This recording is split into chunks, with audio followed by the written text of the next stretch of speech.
नमस्कार साथियों, मैं आपका साथी दिनेश वोहरा। अब देखिए, आज बजट पर विधानसभा के अंदर हरीश चौधरी 30 मिनट तक लगातार बोलते रहे। हरीश चौधरी आप देखिए, अशोक गहलोत पर तंज कसने से कभी नहीं चूकते, कभी भी मौका मिलना चाहिए तो आप देखिए अशोक गहलोत पर आज एक बार फिर से उनकी जो सरकार थी उसके एक निर्णय पर हरीश चौधरी ने एक बड़ा सवाल है वो विधानसभा के अंदर खड़ा कर दिया। दरअसल हरीश चौधरी का सीधे तौर पर यह आरोप है कि 2021 के अंदर गहलोत सरकार ने, उस वक्त राजस्थान के अंदर मुख्यमंत्री अशोक गहलोत थे, हरीश चौधरी खुद सरकार के अंदर थे।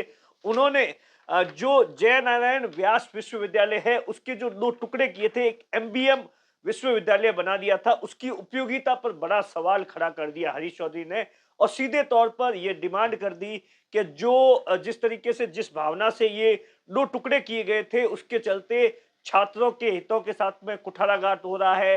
तमाम चीजों को लेकर हरीश चौधरी ने बिना नाम लिए अशोक गहलोत पर आरोप लगा दिए और उसके बाद आप देखिए हरीश चौधरी है वो पेपर लीक पर बोल रहे थे, तो पेपर लीक पर हरीश चौधरी ने बड़ी बात कह दी। लगातार हरीश चौधरी का सीधे तौर पर यही कहना है कि पेपर लीक कोई स्टूडेंट नहीं करवाते, कोई टीचर्स नहीं करवाते। ये जो पेपर लीक होते हैं इसके पीछे कौन होता है? सबसे बड़े जो कोचिंग संस्थान होते हैं वो पेपर लीक के पीछे होते हैं। हरीश चौधरी सीधे तौर पर ये आरोप लगा रहे थे और जब हरीश चौधरी ने सीधे तौर पर बोल रहे थे तो बीजेपी के विधायक है वो लगातार कह रहे थे कि जब पेपर लीक हुए उस वक्त हमने तो आपसे कहा था, आपकी सरकार थी। अब सीबीआई की मांग कर रहे थे लगातार, तो हरीश चौधरी का सीधे तौर पर कहना था कि उस वक्त तो हम भी कह रहे थे लेकिन हमारी सरकार ने नहीं करवाई। उस वक्त आप बार-बार कह रहे थे कि साहब सीबीआई की जांच करवा दो सीबीआई। अब तो आपकी सरकार है, अब आप क्यों नहीं करवाते हो सीबीआई की जांच रीट के पेपर मामले को लेकर? कुल मिलाकर आप देखिए हरीश चौधरी है वो तमाम जो मुद्दे थे उन सब मुद्दों पर बोले। हरीश चौधरी ने सीधे तौर पर यह भी आरोप लगाया कि सरकारी नौकरी, हरीश चौधरी कह रहे हैं कि 8 करोड़ की आबादी पर 8 लाख सरकारी नौकरी है।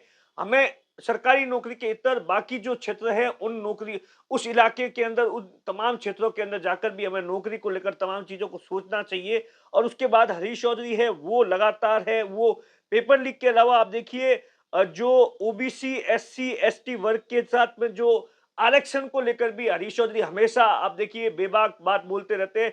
इस बार हरीश चौधरी का सीधे तौर पर बजट के अंदर वित्त मंत्री पर एक बड़ा आरोप लगाया है, बहुत बड़ा आरोप लगाया। सीधे तौर पर कहा है कि जो 85% जनसंख्या है उनके लिए तो 100 करोड़ का प्रावधान रखा गया है और जो 15% जो जनसंख्या है उसके लिए 150 करोड़ रुपए का है वो प्रावधान रखा गया है।